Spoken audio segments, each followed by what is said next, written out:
Oh shit. Holy fuck. For the last 4 months, this man has been engineering the most calculated homicide plot Colorado has ever seen, creating fake identities, manipulating Crystal's children, and setting up the perfect scapegoat to take the blame. Yo, it's another one. Time to put on your criminal minds. I'm just like, wow, are these trying to be Eisen? Light. You were right. This your husband? Drives like slow old lady. He needs to drive safe. The email comes with an attached photo showing her husband. Bro, there's no way he took a picture of himself in third person and sent it to his wife just to amp her paranoia. What the what is he on? This can't be love. The day starts like every other day. Daniel leaves for work while Crystal heads out to drop the kids off at school. During those minutes, someone approaches the front door, tapes over the Ring doorbell camera, and slips inside the house. Minutes later, Crystal drives back home, pulls into the garage, and steps out of the car. She has no idea someone is waiting for her inside, and the moment she closes the car door, he attacks. Racks of fucking riches, I ain't really got it. I feel like Aladdin, I ain't never had it. Cause I ain't never had shit, I ain't never had it. Till I found his magic, till I found his magic. Racks of fucking riches, racks of fucking riches, I feel like Aladdin. Welcome back, we're back with another reaction video. Today we're reacting to a Dr. Insanity video. How police captured Colorado's, what the fuck is that? Smartest killer. This is the mother of 43-year-old Crystal Krug. In a few seconds, she's going to find Crystal's lifeless body inside this very garage.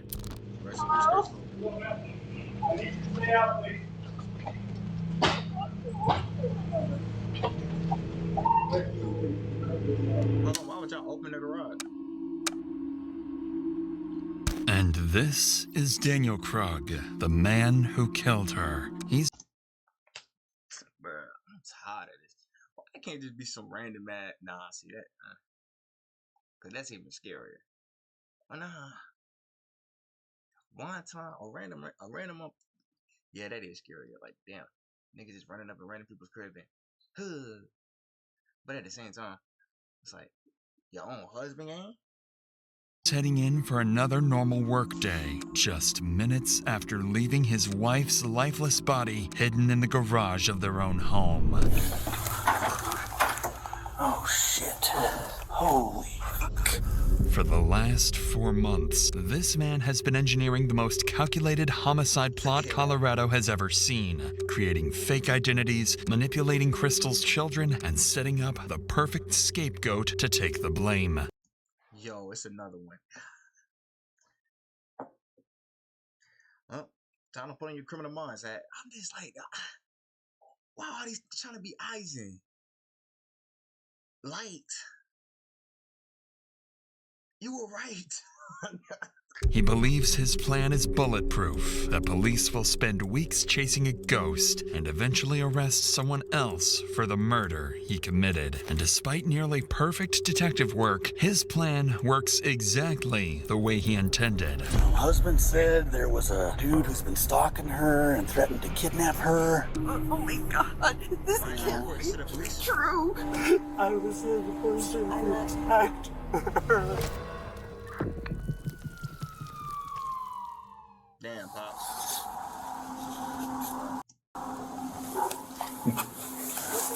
Who's Steele? Officer Hendry. Yeah, nice to Very meet good to you. meet you. Talk to Detective Mike, kind of have an idea what's going on. Yes. This is Crystal Krug, months before her murder. She lives here with her husband, Daniel Krug, and their 3 children. Both Crystal and her husband are well educated and seem to have built a comfortable life together with their kids.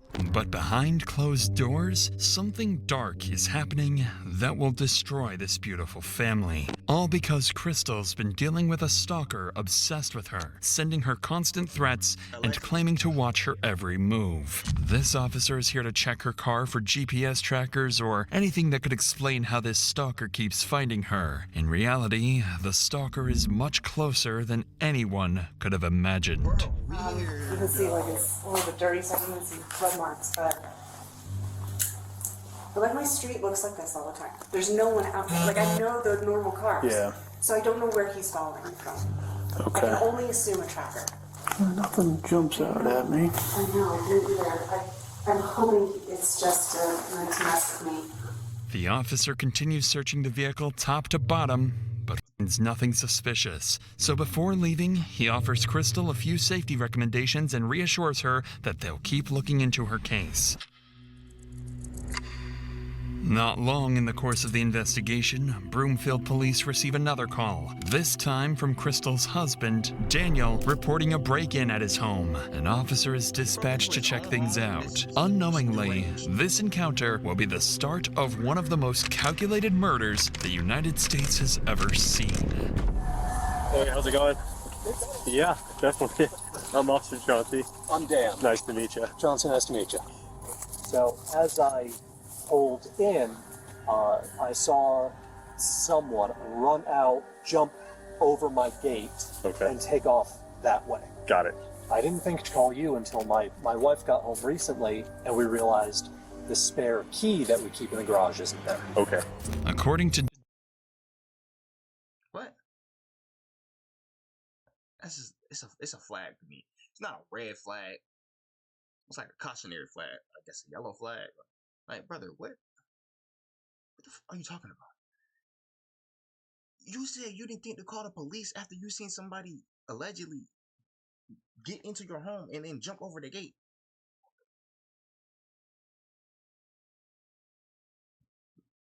Huh? Why would you not? Oh yeah, the spare key missing. That was a problem.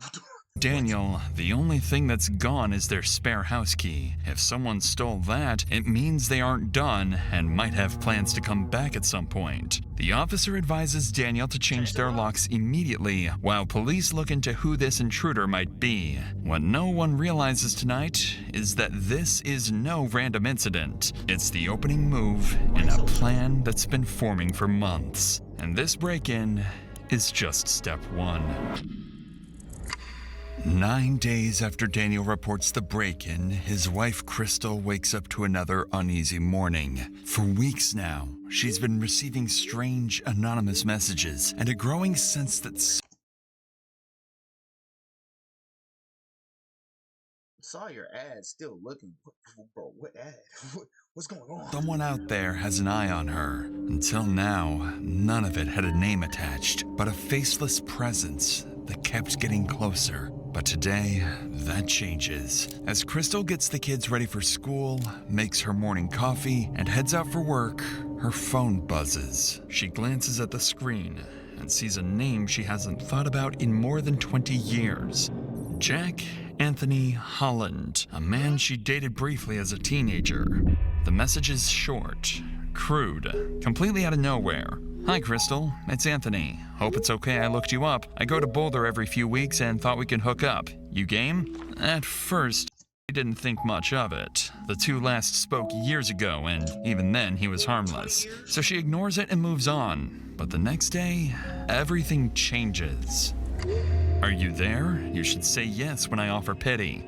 Whatever. I saw your pics. You got fat. You should yourself. Saw you at the dentist today. Your license plate expired. Gotta fix that. Suddenly, Crystal's fear Ain't no fear, man. I'm keeping that blicker.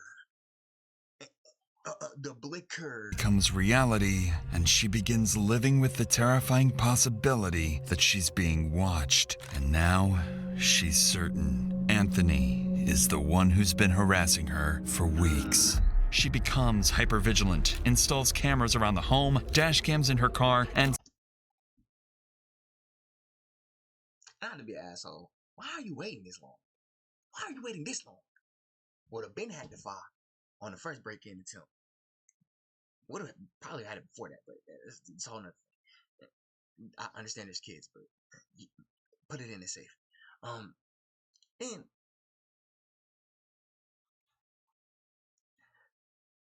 why do you not already have surveillance cameras?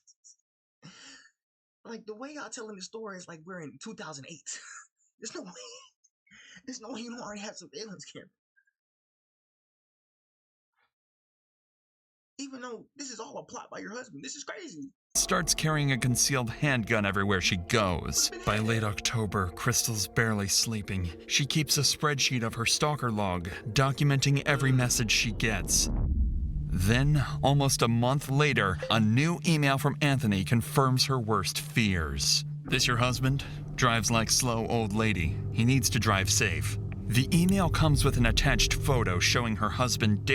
Bro, there's no way he took a picture of himself in third person and sent it to his wife just to amp her paranoia.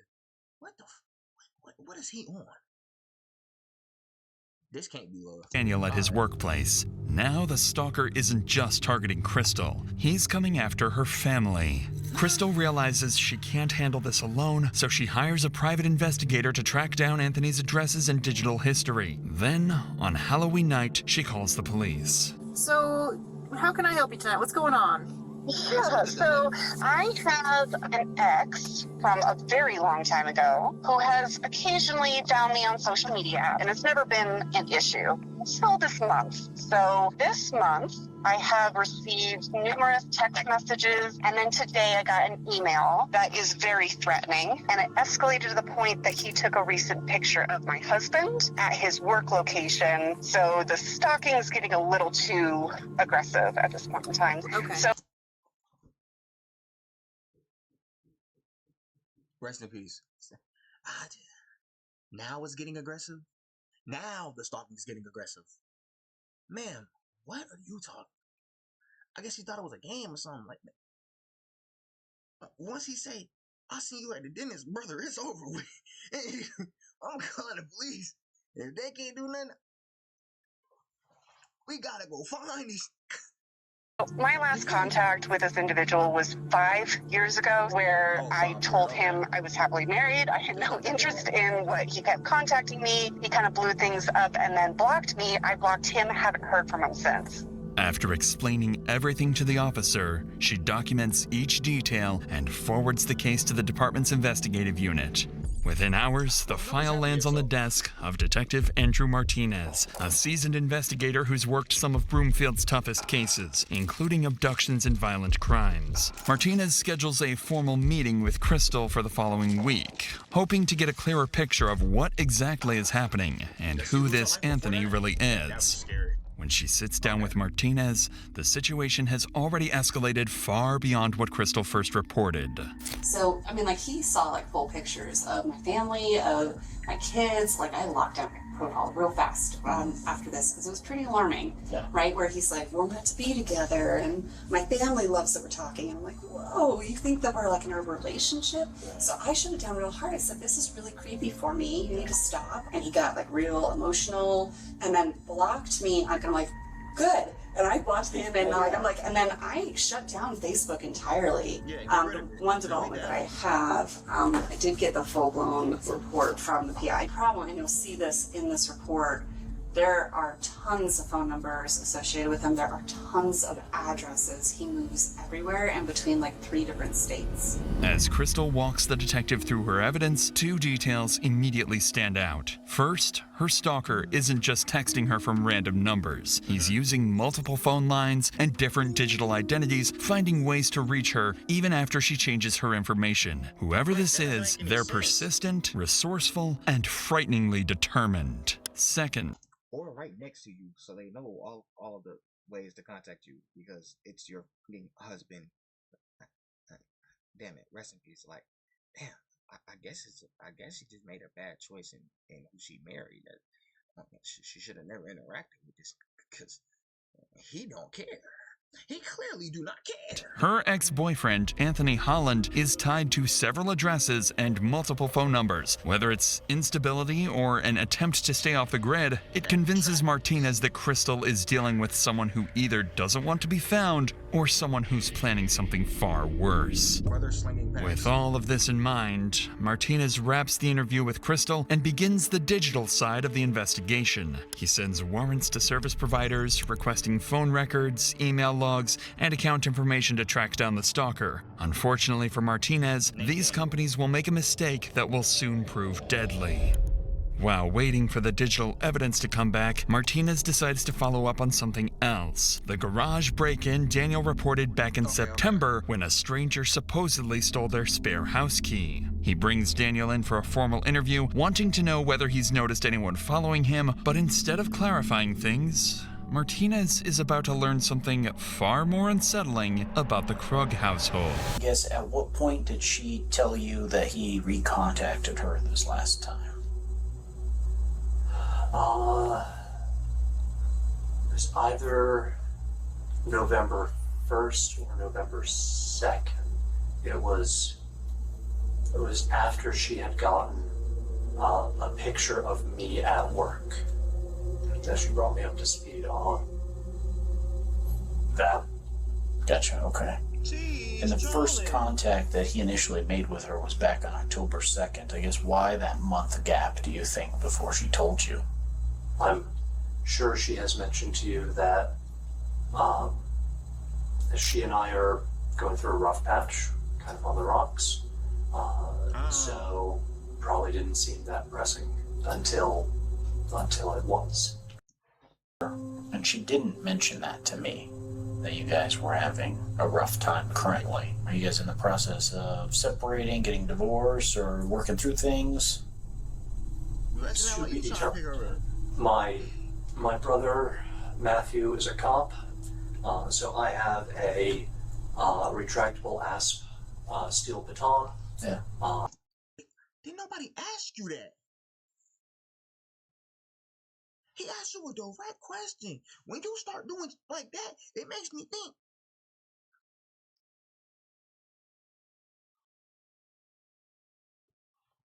You on something. You on to something or you on something. Like, why are we distracting from the fact that you and your wife are allegedly having problems and you the one that brought this up? As I said, not right now, but otherwise, it's on me all the time. I sleep with it next to me. I've bought some additional security cameras for the house. So what am I doing? I'm panicking. And I'm doing a shit job of protecting my wife. So I'm not doing good. Yeah, I can see that. So, with that being, I know that Christine, we put her car on a lift on Tuesday afternoon to see if there's any sort of GPS tracking or anything like that. She told me. We couldn't find anything on the car. If Anthony is watching you guys, it's going to be in person from a distance or nearby or however. So that poses an interesting issue in of itself. From Daniel's reactions, it's clear the stalking is taking a toll on him, too.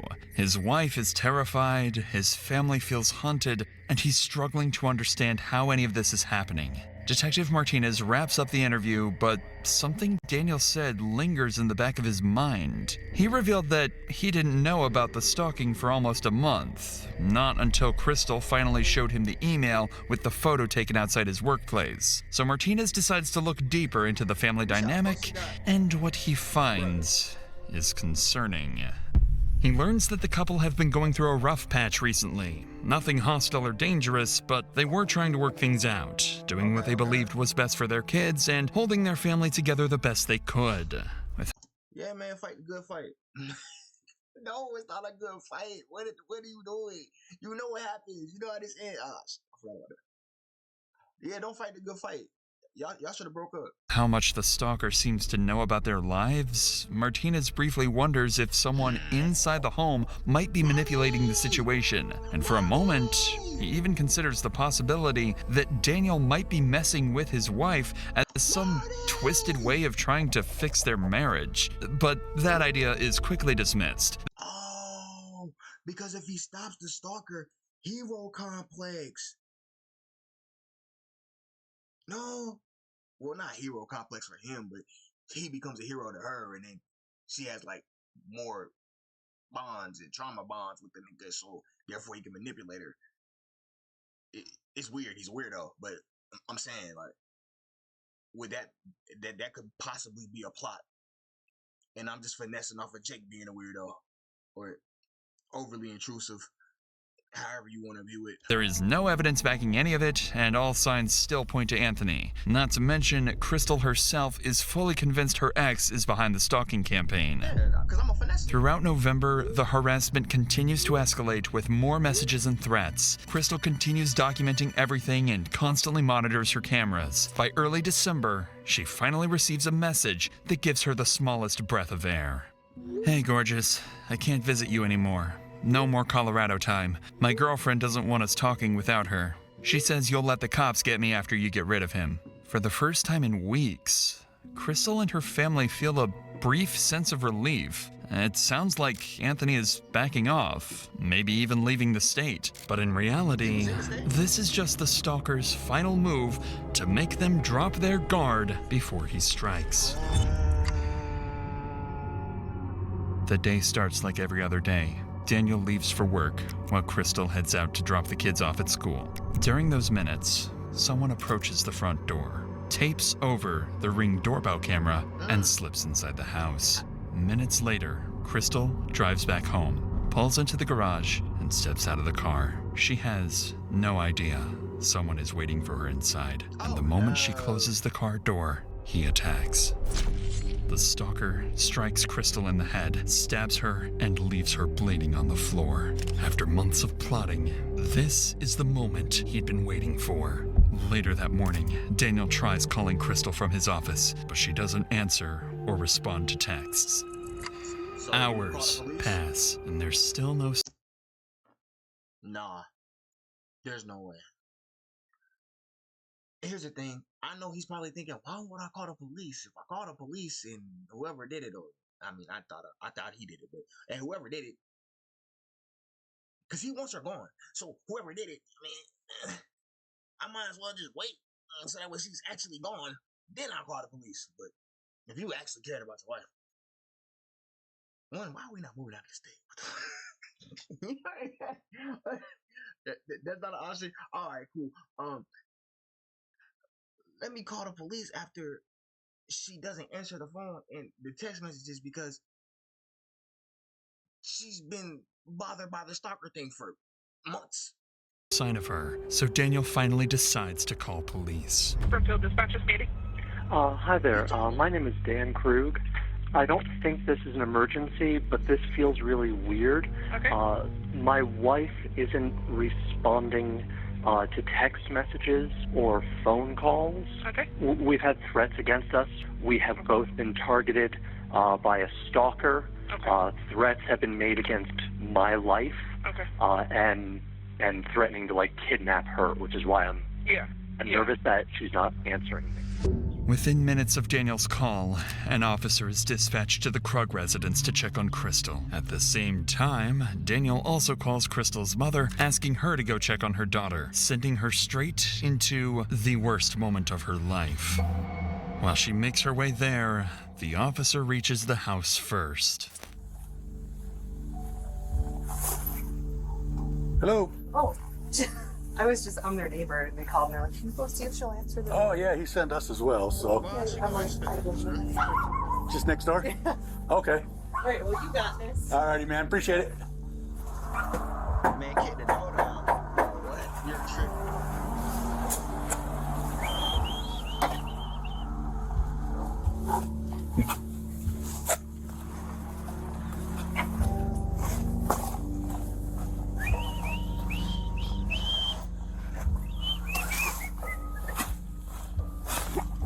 The house looks quiet, and the officer doesn't notice anything wrong from the outside. But before he clears the call and drives off, something nags at him. So he brings his patrol car a little closer to check the garage, where he's about to uncover a tragic, horrifying sight.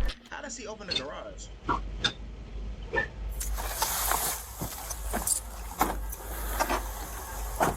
Where's that mom? Oh.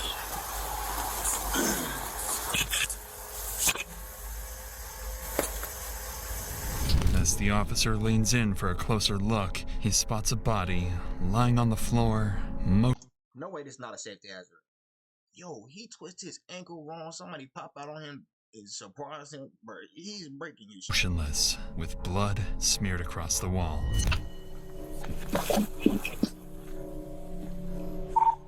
151 send medical and 110. I need a 4 centric. I got a female down in the garage.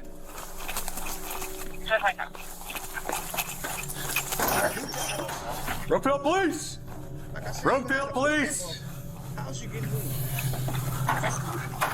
It's not like Oh, shit.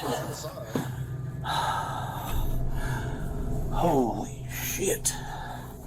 The officer steps into the garage to find Crystal with what looks like a severe head injury, so he immediately begins performing CPR, working on her for several moments with no success before opening the garage door to give medics access. But instead of paramedics, someone else soon arrives. Garage is open now.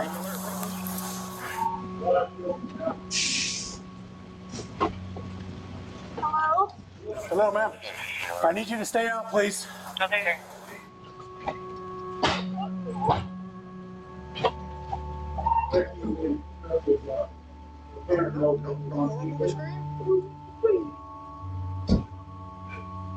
Tragically, as the garage door is lifted to get medics in, Crystal's mother catches a brief glimpse inside, just long enough to see an officer performing CPR on her daughter. Before she can process what she's seeing, another officer quickly arrives to shield her from this nightmare. Bam! I need you to come over here for a minute, okay? So we can work. I understand. I need you to come on over here, okay? Okay. I know. Do me a favor, go and sit inside so we can work on her, okay? So we can try to get her the help, okay? What's your name? Yeah, man. 60 ball. That nigga, he need an 80 ball. Just for doing this, and then her mom having to witness her daughter, his life is body, yeah, bro. 80 ball. Linda? Yeah. Okay. My name's Officer Zamora, okay? I'll come out here and I'll give you some news as soon as I can. She's okay. I have no idea just yet, but I know that they're working on her. The officer in there has been working CPR on her, and I think she's doing okay, My okay? husband called. He did. He's the one that called us and let us know, okay? Go ahead, take a seat for a minute. I'll be right back here, okay? I need to tag out, man. She's got a head wound. I don't know if it's from falling or something else, but probably falling, but I don't know, man. It's a good one. Husband said there was a stalker threatening to kidnap her, so I don't know. No, she's unresponsive. Decent head wound. Where we have more room at patient.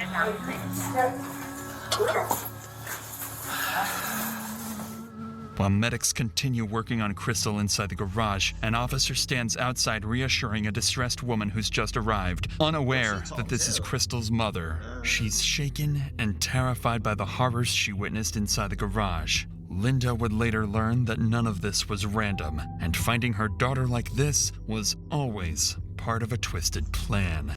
80 ball him. Like I seen it coming. Unfortunately, you watch enough messed up animes and you see enough of this, you're gonna see the plot. But these niggas think they smart. They're not smart. Get them out of here. Back inside the garage, medics keep working, still trying to revive Crystal, not yet aware of the fatal wound hidden beneath her clothing. Guys, you see anything other than a fall type of wound? Gash on the chest. Oh, shit. Oh, shit. Yeah, that's a stab wound. That's right, ready. Damn it. Yeah, I'm gonna get it. The dispatch could tell us. The husband called in to check on her. I don't know right now, but dispatch should have it. So we have a visible stab wound, you guys? Yes. Right above her heart. Okay, then let's... We are asystolic. Yep. Jermaine, are you good with this, or are you... How recent is this trauma? Because if this is Husband said he couldn't reach her for transport. We don't know if it's within 10 minutes, man. Okay. 10 minutes. Yeah. Husband has not been able to reach her by any means for a few hours. For a few hours. Stab wound to the chest. Let Henry know that.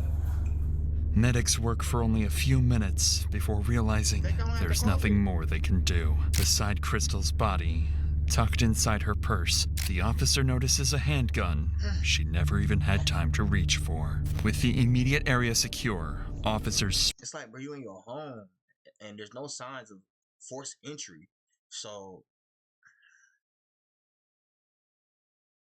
your guard's down.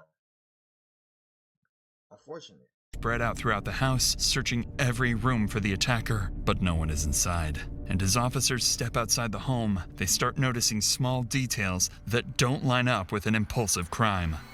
Yeah, I don't know the backstory. My husband said there was a dude who's been stalking her and threatened to kidnap her. And Martinez was involved, and Martinez just said, hey, this is a big old... I don't know, dude. I don't know the history on that part. Martinez does, though, and he said he's coming in. So, other than that, we're just kind of securing the scene and waiting for detectives, you know? See what they need. I kicked that, yeah. That's interesting. Yeah. That is very interesting. Almost like dude might have stuck around from this way and... I wonder if maybe the door was unlocked, that's how he got in. And then you know what, dude? Deadbolted when... You know what? I don't know. I kicked it and it went pretty easy. So I'm going to say no deadbolt. It wasn't deadbolted, it was just handle was locked. I saw her, came around, booted it. Officers quickly confirmed the door was unlocked, and a strip of blue tape had been placed over the Ring doorbell camera. Whoever did this clearly planned it and came prepared. As police continue searching the scene, more family members begin arriving one by one, each of them unknowingly walking into the worst moment of their lives, while officers prepare to deliver the news no family ever wants to hear. I don't know anything just yet, ma'am. I don't know anything just yet. Are you... No, she's her mom. She's I'm the mom. Family friend. Family friend? Family friend from down the street. His new house there. We asked her to come knock on the door. Okay. Is her husband almost here? Is he? Is she gone? Is she gone? We want to give you guys all the information I was like, what the hell is that vibrating? together. Okay. We don't want to have to repeat the information over and over for you guys to continue anything, so... He said he was on. What did he do to her? No. They won't say. They won't say. I'm trying to figure it out. Oh my gosh.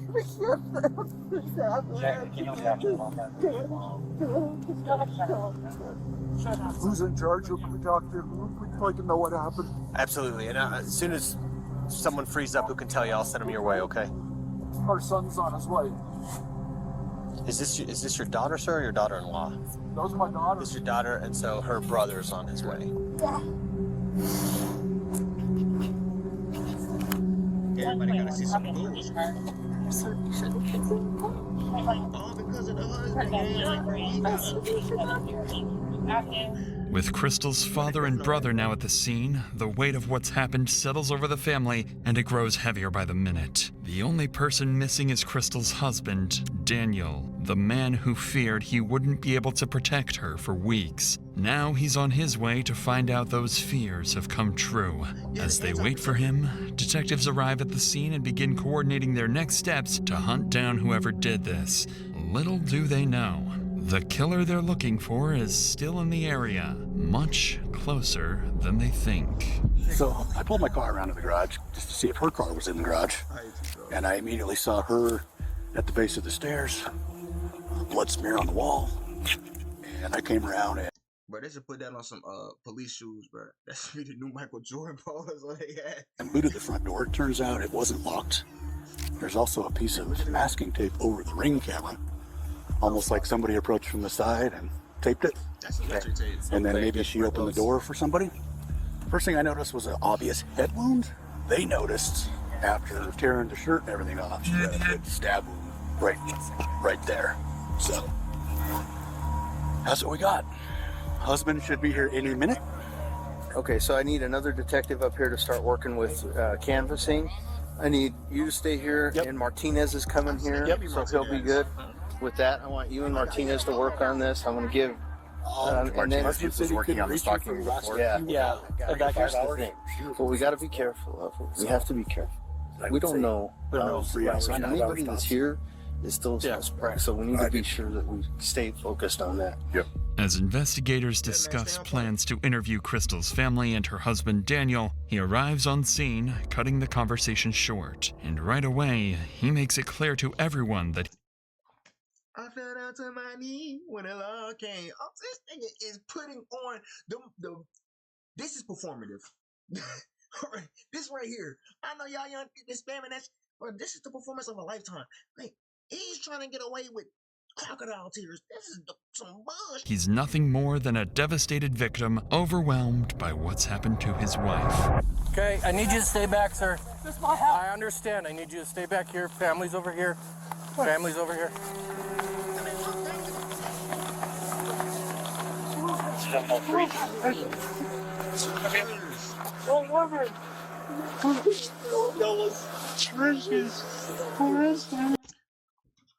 I hate these niggas. Not her family. Him. It's like him. Why do y'all do this? Like, I would have rather you not show up. Now you wanna this nigga capping with these hugging these niggas like you ain't the one that orchestrated this.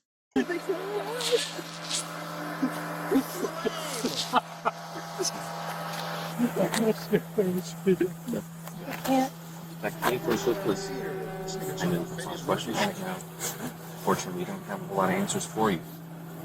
But I know what you want to do right now. We can have another. Together, so we can get you guys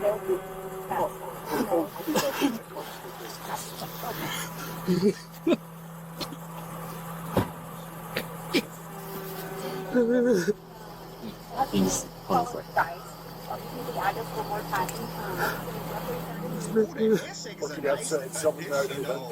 Leave me over there. At this time, officers have no reason to suspect Daniel of anything, so Bro, they that handshake is God's here, bro. I'm telling you, bro. It's like I can't even control my body. I might start doing it. I'm sorry. I'm sorry. It's just out of all the performers I've seen,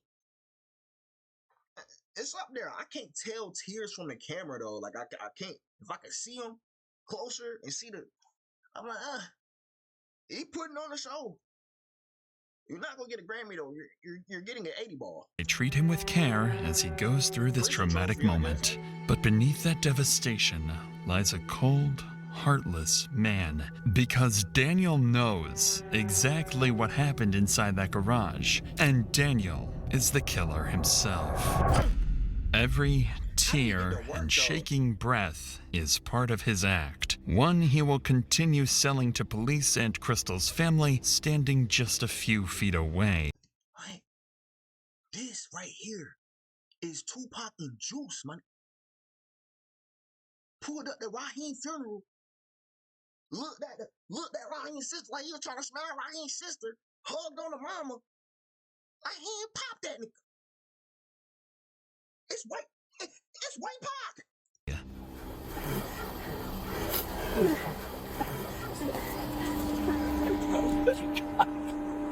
I didn't protect her. What's the opposite of protect? What is the oh yeah. He attacked her. Of course. Where's my brain? I was the person who attacked her. Let them know about, and they're going to talk to her. They're not going to say, nobody says anything. They're just going to tell her that we don't tell. This is a family matter. We're just going to figure out a reunification. I didn't protect her. Just make sure that transportation. As this tragedy unfolds, Crystal's mother embraces Daniel, trying to comfort him, having no idea the man she's holding is the one who murdered her daughter. Like, do you understand the feelings I would have felt as the parent of the deceased after he did all this? And you telling me I didn't protect her, and you did it, brother. I would have went to jail. I would have went to prison. He would have lost his life, dude. What?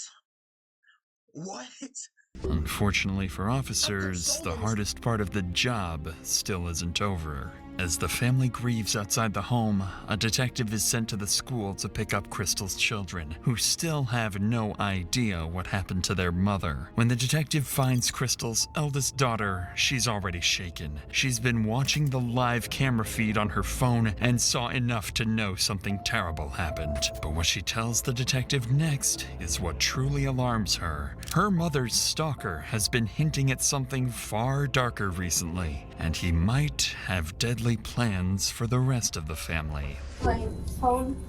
What? Yo, I don't know if it's the music, bro, or the situation. This get me overly emotional, bro. What the hell is going on? What is going on? This nigga just said, yeah, he planted something else. Why are you doing this? Notified me of my house cameras going off. There was police at my house and an ambulance, and there was a stretcher. I couldn't bring myself to see who was on the stretcher, Okay. so I call my mom and dad.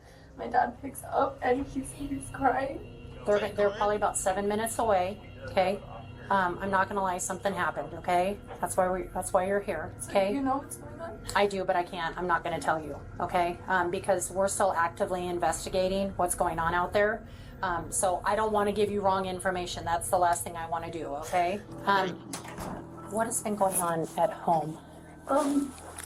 So this dude has been threatening my mom, stalking her, taking photos of my dad, saying that he's going to kill him.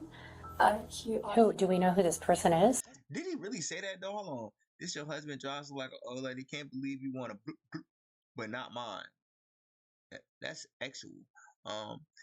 He needs to drive safe. Don't want to clear rubber holes in his tailpipe. I mean, what is that gonna do? Blow the car up? I don't know. One of her ex, I don't know his name. Like an ex-boyfriend or? Yeah. Okay. Okay. And they broke up a while ago. They ended it as friends. So this. They broke up 5 years ago. She like 16. The math not. Who daughter is this? Bro, yo. Nah. She said, yeah, they broke up 5 years ago. So she got, all right, boom, so she got in a relationship with, who daughter is this? This her daughter? And not the husband's child? Because then it would make more sense that he would just like, bro, you did this to the mother of your children. It's diabolical. This is still diabolical. You know, it's depths and levels to this. Like, Diablo 2. Has all gone to a really big shock to her. And then, so he's been contacting her from different numbers, sending pictures of my dad, saying he's gonna kill them. He hasn't mentioned anything about me and my siblings yet, which is good. Because like he posted something to a website, trying to recruit guys to like help him with whatever plan he's doing. And then he's like, How did you guys learn about that? He's been contacting my mom through all of this. So my mom has contacted the police, and she has like a whole bunch of people on the case. But the thing is, he's making it sound like she's helping him, and she's not. And so, Helping him like try to kill your dad? Yeah. And so like we're afraid that the police are gonna turn on us. Okay. And okay, so she's trying to protect herself. What Crystal's daughter reveals isn't just alarming, it's sickening. Because this so-called stalker isn't just threatening the family, he's twisting the narrative inside their home. He's making it look like Crystal was secretly working with him to kill Daniel, manipulating the kids into believing their own mother is dangerous while positioning Daniel as the helpless target who needs protection. Yeah, the only way I can see that working is if your dad is the guy that's manipulated. Because how would the stalker have this much influence over your household? I'm not understanding. Again, you see where I was like, the things that the child was saying seemed convoluted and a little bit messy. Like you're just blurring along. And besides their actual relationship problems, which is probably the crux of this, what the f is going on? Actually, I get it. He did it. We understand Daniel did it. How is he convincing all of these niggas? To the kids, their mother starts to look untrustworthy. To detectives, Daniel starts to look like a victim. And to the stalker, everything is going exactly according to plan. It's a disturbing, genius level of premeditation, carried out by a man willing to use anyone, even his own children. The detective logs this information and coordinates with Crystal's sister-in-law, Kate, to get the children safely out of the school. Back at the crime scene, detectives continue their work. They canvass the neighborhood, speak with neighbors, and begin collecting every CCTV clip they can find to reconstruct the killer's movements. By this point, there's enough evidence tying Crystal's ex-boyfriend Anthony to months of harassment, allowing police to obtain a nationwide arrest warrant for stalking. Departments across the country are notified to be on the lookout for him. Additionally, with a homicide on their hands and a killer on the loose, investigators can escalate the case and issue exigent circumstance warrants to service providers to finally speed up the digital data they've been waiting on. If Martinez received those files weeks earlier, things might have been very different. In the meantime, Daniel, along with the rest of the family, is taken to the police station for formal interviews. At this stage, it's standard procedure, and investigators are simply looking to collect statements. But about 2 hours later, when detectives finally sit down with Daniel, his routine interview will begin to take a very different turn. So, your home security system, you access that through your personal phone? Google Nest. It's Google Nest, okay? This fixing me. Okay. Just push a home. Okay. So I have your permission to operate this phone and get what we need? Yeah. Okay. Yeah. So how many different cameras do you have? 4. Doorbell. Side of the house. Driveway. That nigga was actually crying. You can hear his sinuses. It's stuffed up now from all they got. Back door. How long have you had it? Doorbell a couple years. The others, all since September. We had an intruder. I called the police. He came when we had a garage intruder.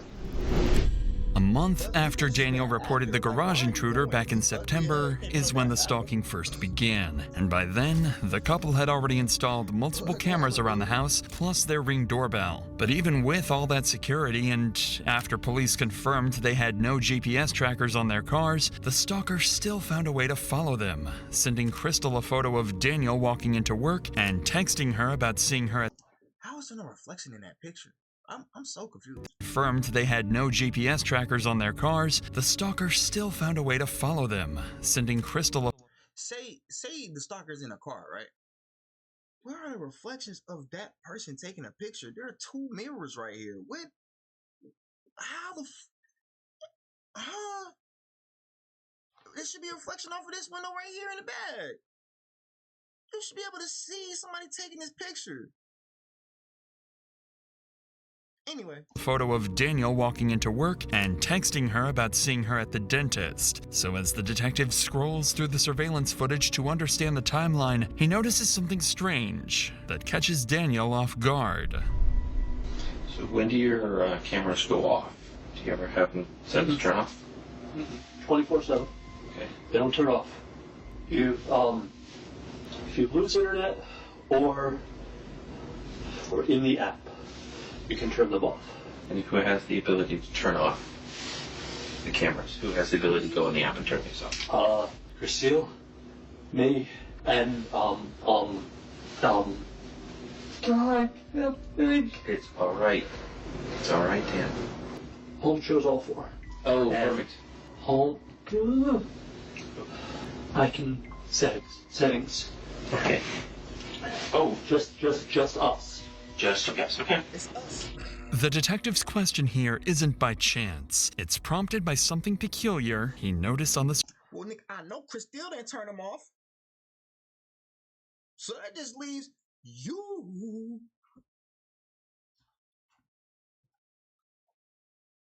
This not gonna take 7 years. Surveillance app.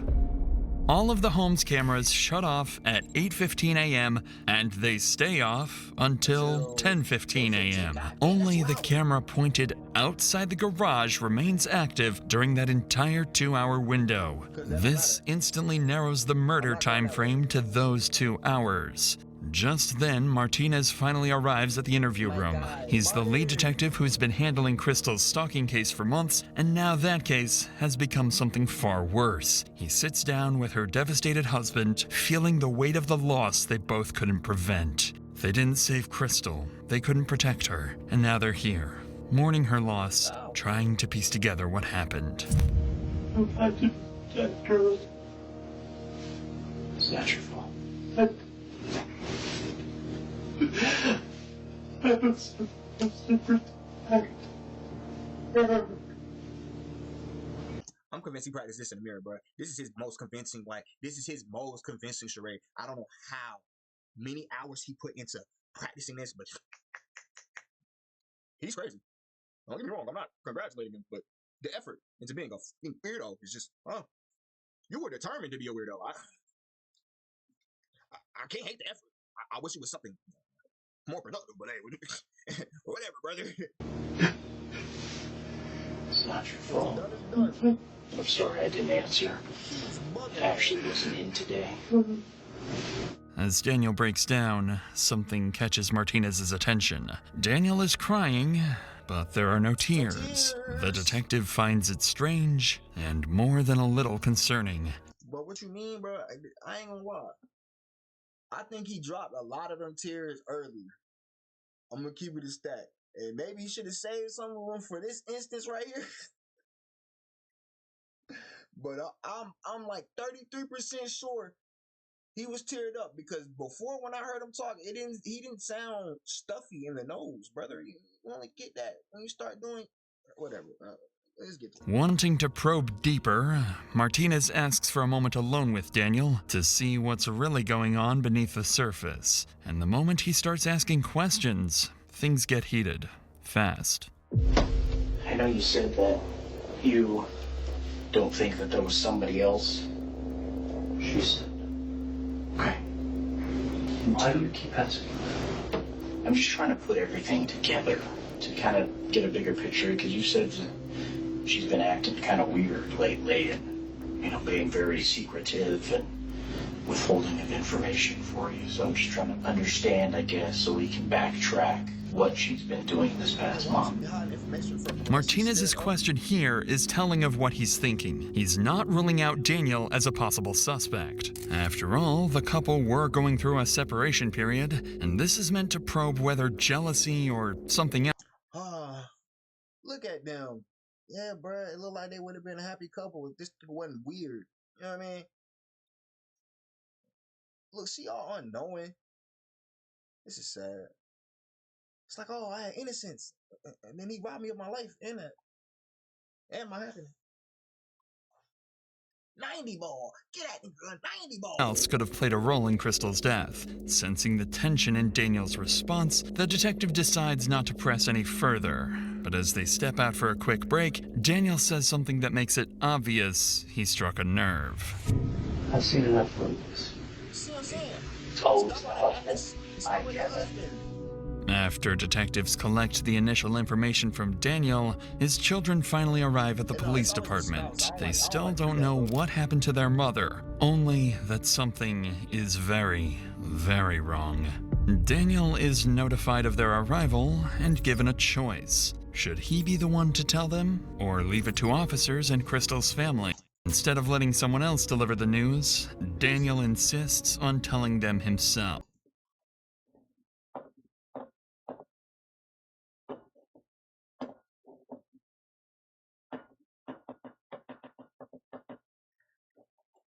Yo, he really is Eisen, bro. I can't believe this shit. He about to do this with a straight face too, though. Like, don't get me wrong, I was tempting, yeah, bro, you need to tell them. But like,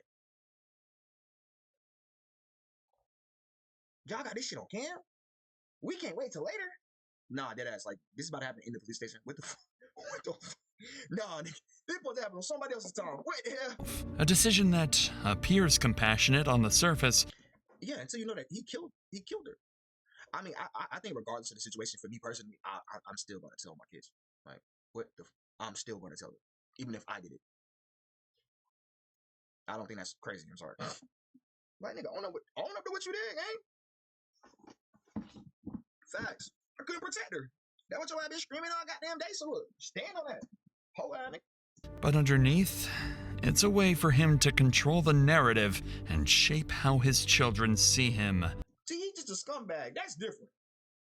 I'm talking about real life honesty, nigga. Yeah, bro, you can still revoke his man card. Even in a moment of tragedy. Following this, investigators sit down with Crystal's family to begin their interviews, and this is where things start to take a concerning turn. Up until now, the case seems straightforward. Crystal has a stalker, her ex-boyfriend Anthony. That stalker killed her. Find Anthony, and you find Crystal's killer. But once detectives start speaking to Crystal's parents, brother, and sister-in-law, things become far more complicated. And what they learn next will force them to reconsider everything they think they know about Crystal, her marriage, and even her stalker. So your understanding, I guess, of it's the ex-husband who's been kind of... It's not about husband, it's an ex-boyfriend. Ex-boyfriend. From when she was 18 years old. Okay, gotcha. Can you think of any, I guess, recent, has he reached out to you? Have you seen any... No, he's never contacted me. Yo, this timeline is so fucking cooked. The timeline is so cooked. How old is son of a? This is why it's like, bro, it's hard to get invested. It's hard when you get invested, and then you trying to lock in and understand everything that's going on, and then these niggas keep giving up the timeline between these people. When did she meet her husband? When did she meet Daniel? Damn it. Cause she said it was 5 years ago that she stopped talking to that nigga. And this nigga saying she was 18. Ain't no way in hell she was 18 5 years ago. No offense. She looked like she was at least 27, 26, 20. You know what I'm saying? So what? She told me that he had messaged her again 2 days ago or so. Let her know that he was ready to come back, and so she can go ahead and offer her husband now. Make it look a little like she was in on this whole deal with killing her husband, I guess.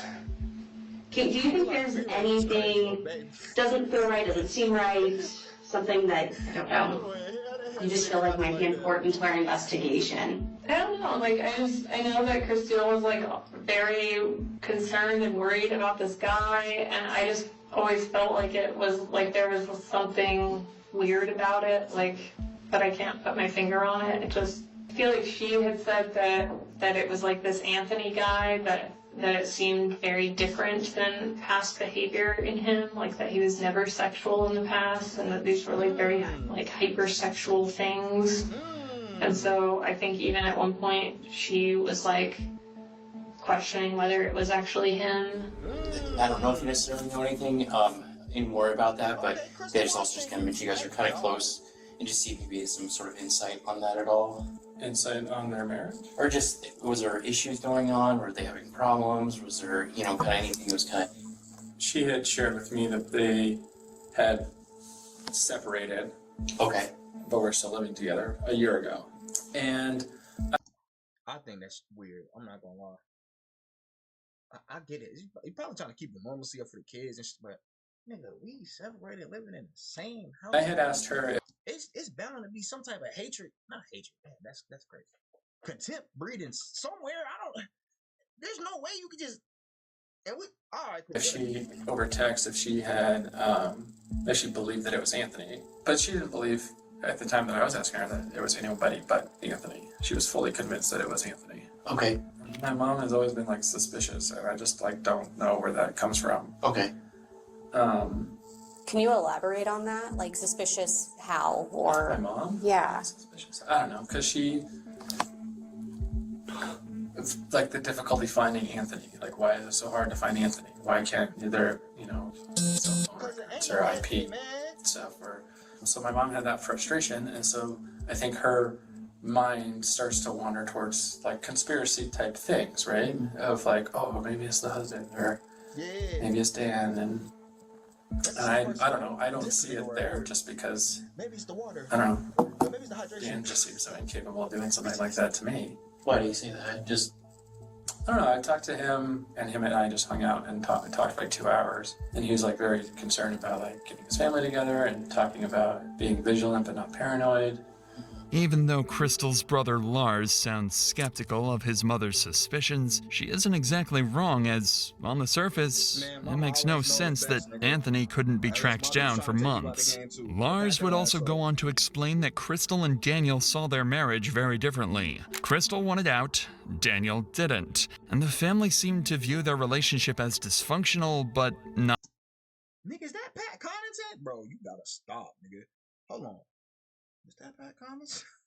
20 cool coach, nigga, like, hey. Not violent. But listening to these statements, one thing becomes very clear. Every family member felt that something about the stalker was off.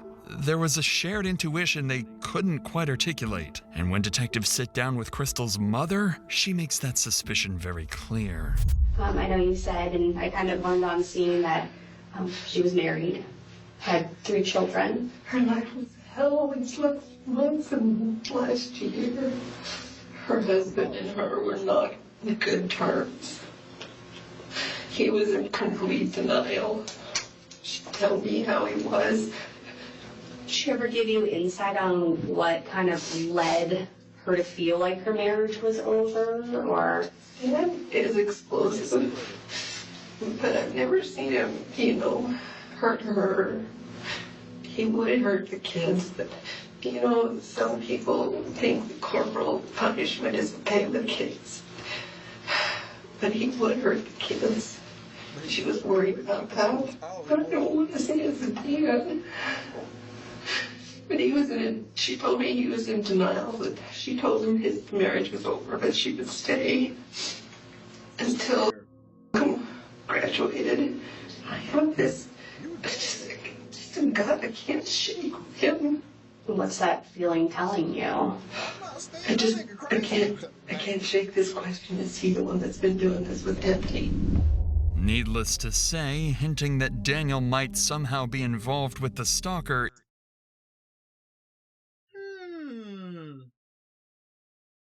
Okay, Duke's cooking. Okay, my Duke's cooking. is an alarming accusation, and it makes things even more complicated for the detectives. At this point, the family itself is split. Crystal's brother Lars completely dismisses the idea that Daniel could be involved, calling it nothing more than a conspiracy. But others felt that there was something off about Anthony and the entire stalking agenda. With all statements collected, detectives wrap the family interviews and regroup to make sense of everything they've gathered.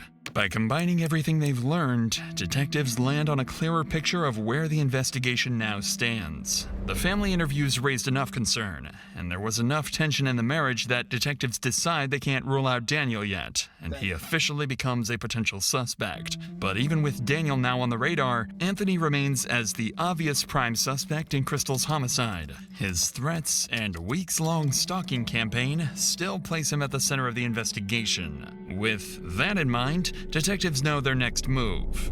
It's time to find Anthony. At around 3 p.m. that afternoon, police finally get their first real break in months. After digging through everything they have on Anthony Holland, investigators land on a possible address in Utah. Because they can't reach him themselves, Broomfield detectives coordinate with Utah County Sheriff's Office, sharing his name, photo, and the address where he's believed to be staying.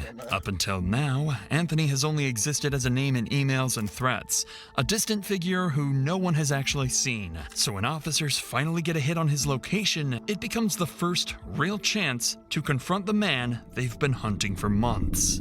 I'm going to ask you a couple of names to see if you recognize any names.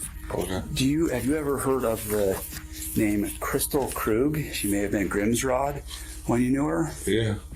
And do you know a Daniel Krug? No. No? How do you know Crystal? She was an ex-girlfriend. She's an ex-girlfriend?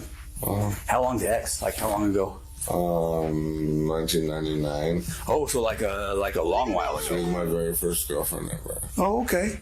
Yeah. When's the last time you talked to Crystal? Has it been a minute? It's been a minute, yeah. Like since you moved from Durango? Yeah. Yeah. So that would have been what, back in 2014? Yeah. Have you had any contact with anybody in that area since? Anybody, or have they contacted you at any time? No. I'm going to give you a phone number, and it's to a sergeant with the Broomfield Police Department. Okay. He would like you to reach out and talk to him. All right. They have an incident. I don't know the full details of their incident out there, and so I'll let him talk to you about that aspect. He had asked us to come out here to your house and talk with you. They were debating on, you do have an active warrant out of Broomfield Police Department, and they were debating on if they were going to have us arrest you or not. They are not going to have us arrest you on it. I'm going to advise you of the fact that you do have a warrant out of Colorado, and you can talk to this sergeant about the details of it, if that makes sense. As officers speak with Anthony, he appears intoxicated and confused. After being briefed on the situation, he gives his timeline, insisting he never left Utah and spent the morning with family nowhere near Colorado. Once they collect Anthony's statement, Utah officers leave to begin verifying every part of his story. In the meantime, detectives back in Colorado regroup to reassess the investigation. With Anthony still denying involvement, Detective Martinez turns back to the one angle he hasn't fully explored yet: Crystal's husband, Daniel. Since he never ruled out jealousy or affairs as a possible motive, he decides to dig deeper into Daniel's past. And that's when he stumbles onto something interesting and very unsettling. While searching old reports, Martinez finds a closed but unresolved stalking complaint from years earlier. The victim who filed it is a woman named Carrie, and as it turns out, she was Daniel's ex-girlfriend. The more Martinez reviews, the more disturbing the pattern becomes. The report claims she was stalked for weeks by an obsessed man who impersonated multiple people, manipulating her through fake identities. That nigga weird. I'm talking about the weirdest you ever seen in your whole entire life, bro. Like, don't get me wrong, bro. This is not to discredit anybody that actually has multiple personalities they actually dealing with, bro. But this really said, let me go and make fake personality just to go stalk somebody. Man, what's wrong with you, man? Nigga need to lock in with reality. He tripping. Detectives quickly locate Carrie and bring her in for an interview. When they sit down with her, they uncover a story so disturbingly similar to Crystal's, it opens up an entirely new theory. I think it was, like I said, a couple months I broke up with him a couple months into my freshman year.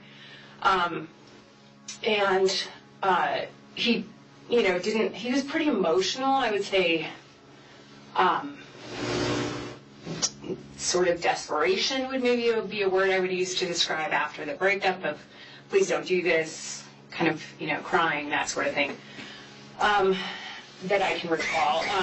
And then I started to get messages from his roommate, and that person's name is Tom, on AOL Instant Messenger. And I know Tom is real because they were roommates. If I called him, so they weren't even fake identities, bro. This really was just impersonating people.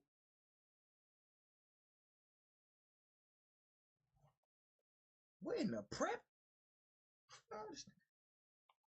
See, yeah, bro, let me boost her security. Let me get rid of her insecurities. I'm 8 different niggas. What the hell prep had going on? Tom would sometimes pick up the phone. They had a joint room and a joint phone. Tom, his role, I would say, was sort of to gain sympathy from me for Dan and continue to encourage me to communicate with Dan. There was perhaps some indication that he was, or was, because of the breakup, just really not doing well. So this, made me keep communication up with Dan. And Tom ended up being Dan, right? So all these people I'm going to tell you about end up being Dan Krug, not Tom. Yeah, even though Tom is a real person, he was not sending me these messages. Suffice it to say, what Carrie tells detectives sounds all too familiar. Everything she describes echoes the same pattern detectives have been seeing with Crystal, but the parallels don't stop there. Things I remember is a group of my friends from our dorm had met, I don't even know how, some cadets from the Air Force Academy. Sure. And so we all went to, I think we went to a movie, something super innocuous, and there was like a group of us. I must have told Dan about that. And I think it was 2 or 3 days later, I got a message from someone named Nick Clark. And Nick basically said, I'm a cadet at the Air Force Academy. I know you went out with these people, and I want you to know that he came back, or these people came back and said that you slept with him. So now there's this rumor going around the whole academy that you're an easy target kind of thing. And Nick, I think, served the purpose of sabotaging anyone I was meeting if they were associated with the Air Force Academy. Of course, the person that I met and went to the movies with was like, I want nothing to do with you, you weirdo. And so shortly, I don't know, a while after that, I started actually more seriously dating Air Force cadet named Mark Hansen. Then, of course, Nick Clark made a reappearance, and I was getting pretty consistent messages from him. And so he said, you know, we need to find out who's doing this. And he got me a meeting with the Office of Special Investigations at the Air Force Academy. I sat with them, and they kind of laid the emails out on the table, and they said, we've had like a forensic psychologist, sort of professional, look at all these emails, and it's Dan, is what they said.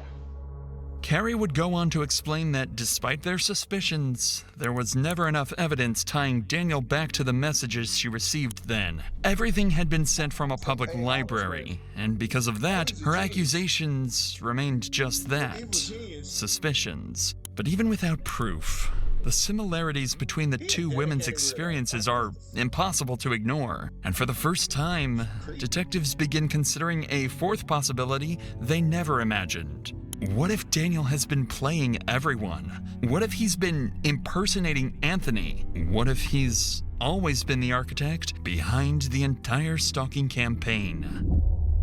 Detective Martinez receives the intel from Carrie's interview, and with that, Daniel officially becomes an equal prime suspect alongside Anthony. At this point, the only thing that can give them a definitive answer is the digital evidence. So while they wait for that, Martinez receives something he can work with immediately: the full set of surveillance footage collected from the neighborhood and Daniel's workplace. Investigators sit down and begin reconstructing the full picture of what happened before Crystal was killed.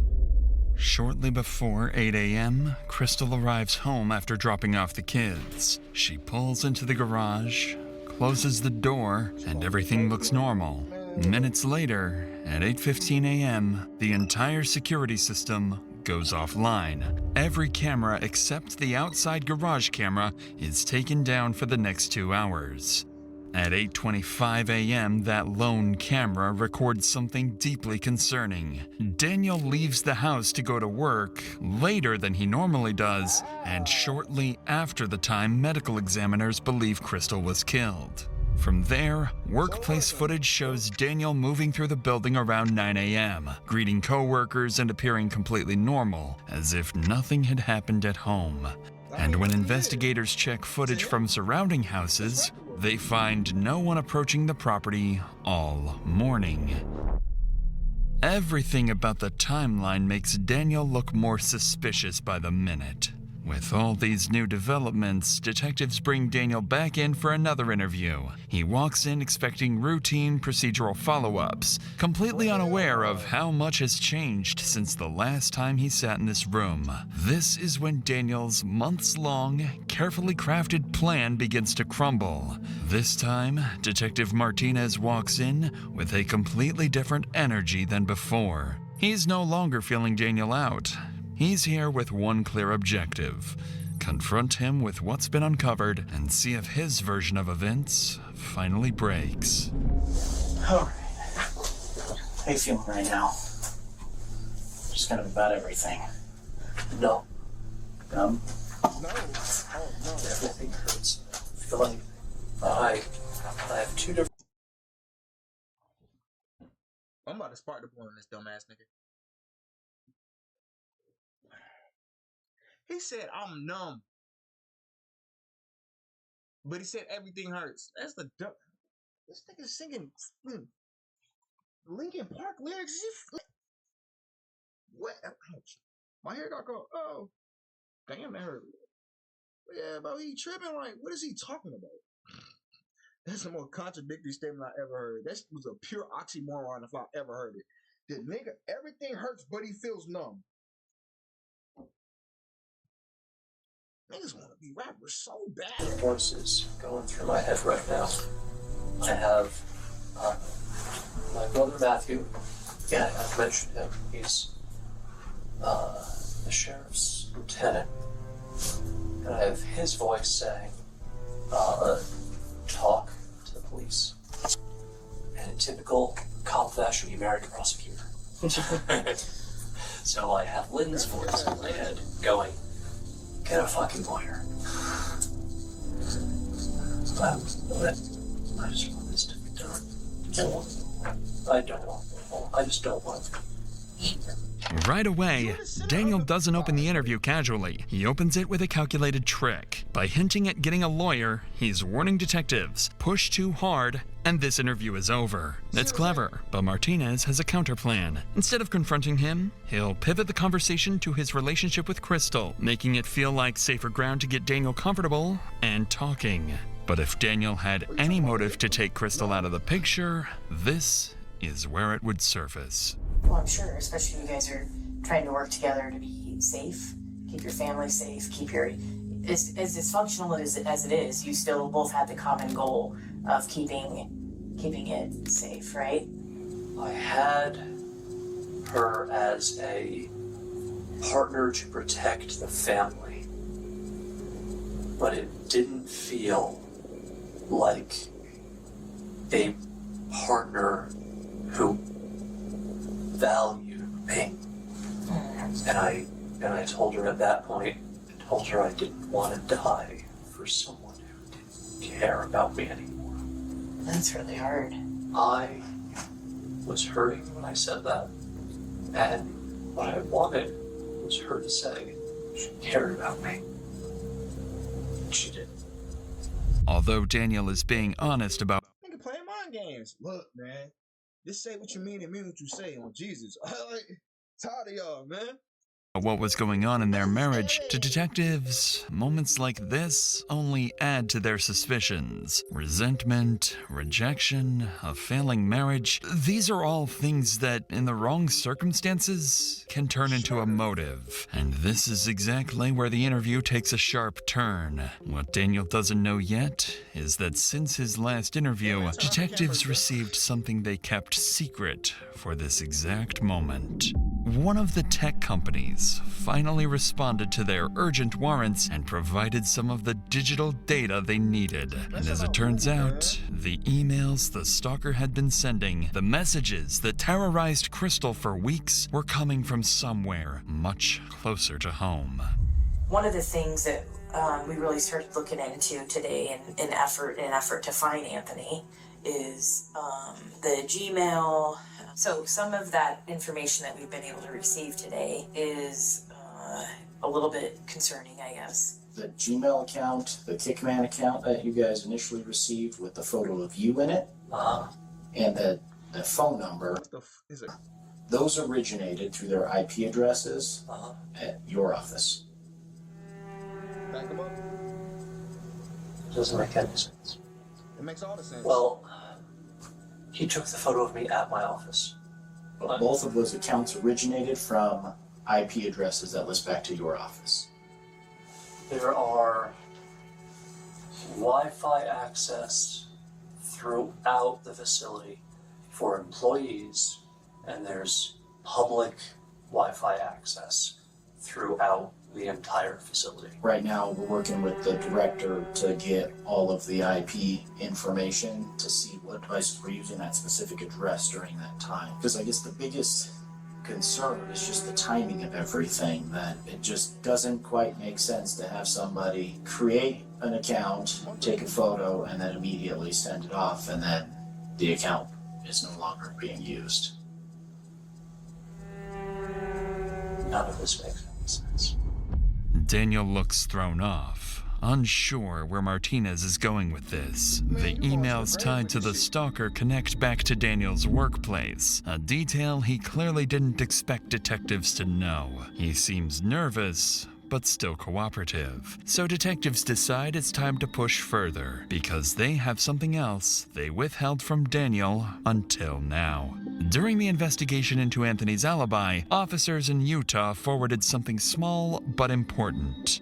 A time-stamped shopping receipt placing Anthony in Utah that morning, miles away from Colorado at the time Crystal was killed. Martinez and his partner decide it's the perfect time to see how Daniel reacts when they push him directly and force him to confront the possibility that he might be the stalker. Also, let's add on top of that the fact that there's, as far as we know right now, there's no physical way that Kickman could have been involved in this based on where he's at right now. So, you know, the mystery continues, and things are certainly pointing in one direction right now. Well, and you've given us reason. Here's the other thing, Daniel, is I sympathize with the fact that you're in an extremely frustrating situation. I know you want to be a part of your kids' lives, but you can also sense that's why we're asking all these questions about infidelity and everything else. Is there some other mystery man that we don't know about? I have been faithful. Period. You know Anthony has reached out to her in the past, a number of times. She's been very open. Right. The last time was 2016-ish. He had asked her at one point if she wanted to have sex. If there's any bit of question about infidelity, whether it's with Anthony or anybody else, we might create an account to see if Christine's actually interested in Anthony. So we ask her, push the bounds a little bit, and see if that will confirm our suspicions of infidelity. You don't get the response and the openness you once did for about 28 days, from October 2nd to October 31st. So you amp it up a little bit, send a photo of yourself to her, and an account you created. I get the narrative together, but it alleges that this. But I think ultimately what happened today would bring you the closest to your children that you've probably ever been in your mind. I'm very close to my children. You're afraid to lose time with them if you get the divorce. Clearly, detectives managed to perfectly articulate Daniel's reality, one he may not have even fully admitted to himself. He is a man so terrified of losing his children, so desperate to stay in control of his family, that he would do anything if he felt it slipping away. That is the dumbest motive to take your wife out of the game I have ever heard in my life. Because, hey, brother, you took my mom out the game. Why would I ever associate with you again? Stupid. And even then, say the kids find it in their heart to forgive him. You're gonna be in prison. Fucking idiot. Even if it meant murder, the detective's brutal honesty leaves Daniel speechless. He doesn't argue or deny it. He just sits there in quiet resignation, wearing the look of someone who's realizing everyone can see straight through his lies. If you were watching these facts unfold in front of you in a movie, what would you say happened? There has to be someone else that was able to turn off the cameras, that was able to use your IP address from your work to create accounts, to send messages and photos, to act as a stalking suspect. I don't know, I'm not the one who does this.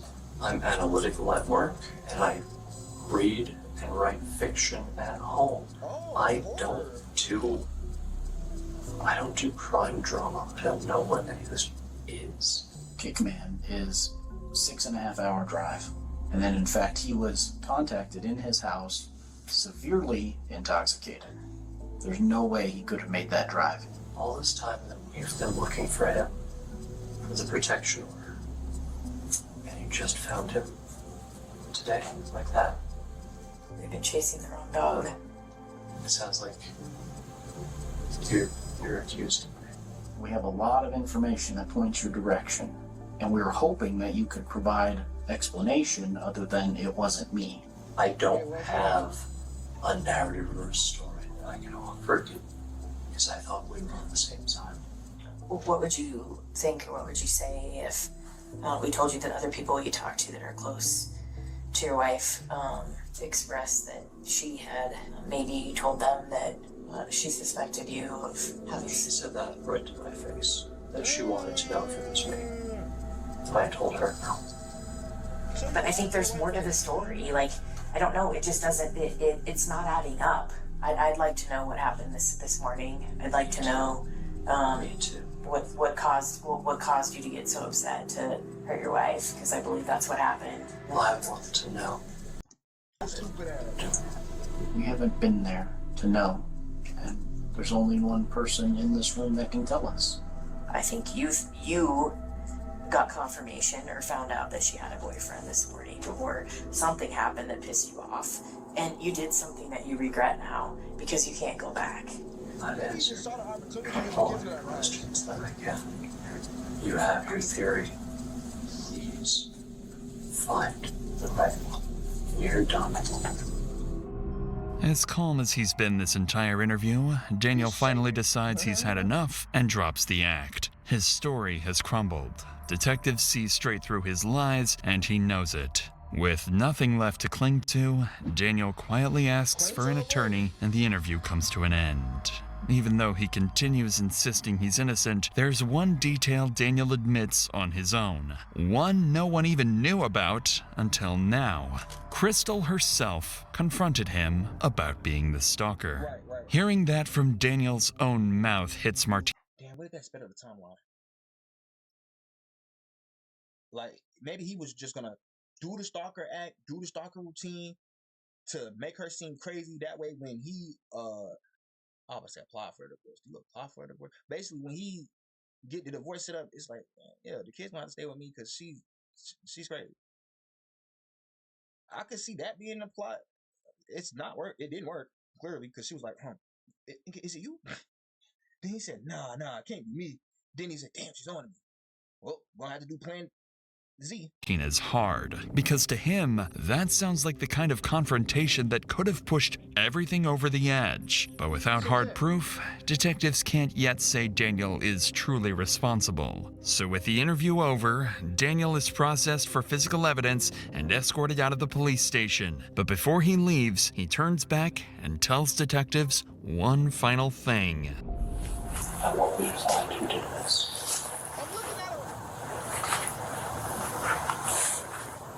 It's the lack of eye contact for me, brother. Like, you making googly eyes at this nigga body cam, damn near. Like, you're not even looking at him. Because I don't. Finally. You don't believe that? Fine. Just don't stop looking elsewhere. Okay. Find the fucker who did this. Are you married? With kids? Divorced? Right behind you. I don't care if you count. That wasn't a hint to y'all. It said right behind you. Like it was still gonna happen regardless. Like, you took your wife out the game. Married. Does he even count as a widow at that point? Is he a widow? Are you a widow if you do it?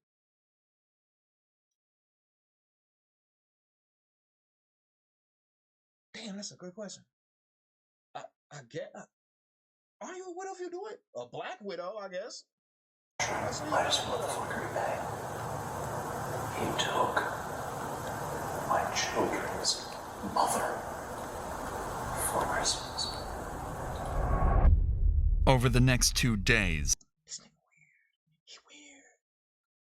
He just admitted to killing her for Christmas. Man, look. the case becomes the department's top priority. Every available officer is working on it, and this is when the investigation finally begins to break wide open.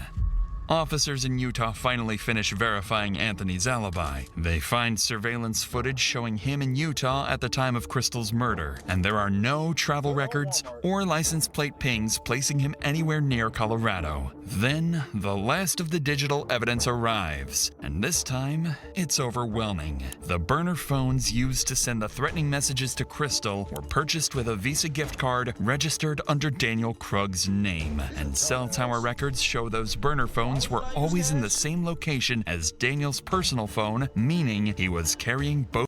Is he? And this is what I mean by like, y'all not as smart as y'all think y'all are. You watch enough of these, you watch enough anime, you can be like, bro, they're not as smart as that. They're not as smart as they're portraying themselves to be. Because there's no way I'm supposed to believe this idiot who had his personal phone with the burner phone active at the same time, making these threatening ass calls, text messages, whatever you know, doing this at his workplace. It's supposed to be smart. He's an idiot. With devices at the same time. And then comes the final blow. Detectives uncovered Daniel's Google searches from the night before the murder. How hard would you have to hit someone in the head to make them unconscious? When is a head injury a cause for concern? Piece by piece, the picture comes together. There's no Anthony, there's no mysterious stalker. It's always been just Daniel. Detectives now understand exactly what happened. Daniel created the entire stalking persona in a twisted attempt to regain control of his failing marriage. And when Crystal began to suspect the truth, Daniel killed her to cover it up. On December 16th, an arrest warrant is issued for Daniel Krug. Officers are dispatched immediately, finding him on his way to his daughter's dance performance. As patrol units close in, Daniel's movements strike them as suspicious. He appears to be heading back towards his car, and officers believe he may be trying to get away. Get this. This is a detective. You know, go. On the island. Just get right. All right, we're coming up in front. Just get up and pump the back. No, fuck. Go. Just go. Go. Go. Show us your hands. Show us your hands. Hands on your face. Hands on your face. Hands on your face. Someone would have rammed this dumb ass. Smack the hell out of that boy. Under wrap. Daniel Krug is taken into custody without incident.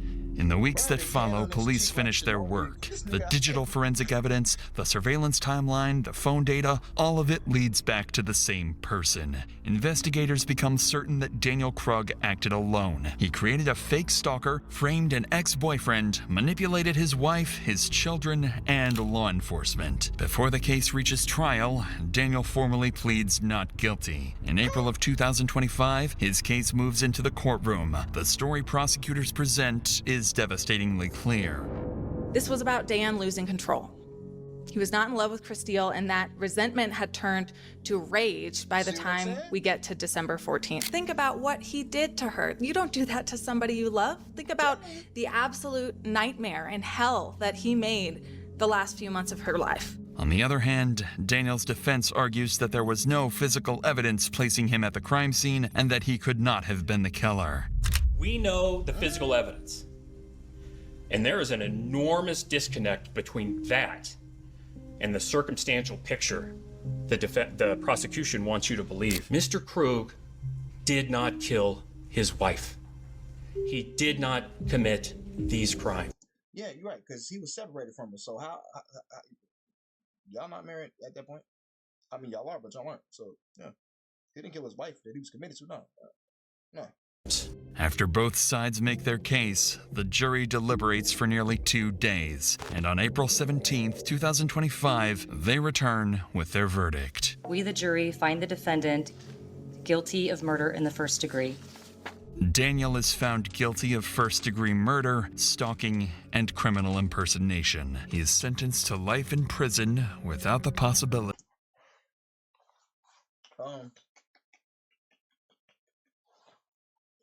Thank you. Damn, I really feel sorry that Crystal family had to go through that. Right? condolences to the family. Like, brother, you're the weirdest person on the planet. Stalking your own wife. Let her leave, twin. Alright, cool, you lose control. You can gain that control in other ways in your life without, forcing it upon someone else. Like, the nigga could have hit the gym or some shit. Could have started running miles and could have started his own business and like, there's so many other things he could have did besides saying, she's gonna leave me. I gotta stalk her. Are you okay? Maybe if I save her from the start, she'll think I'm a hero. Are you good? That's the end of the video. Make sure y'all like, comment, subscribe, share the video. Share your thoughts on the video in the comment section below. Your notification bell so you can stay updated when I drop videos on the channel. I'll catch you in the next one. Stay safe, y'all. I'm dead. I can taste the power. Put you on the power. If you don't believe me, you don't believe me. You don't believe me. I can see the future. I can see the future. I can taste this power. Put you on this power. Put you on this power. Acting like you know me. You don't know nothing.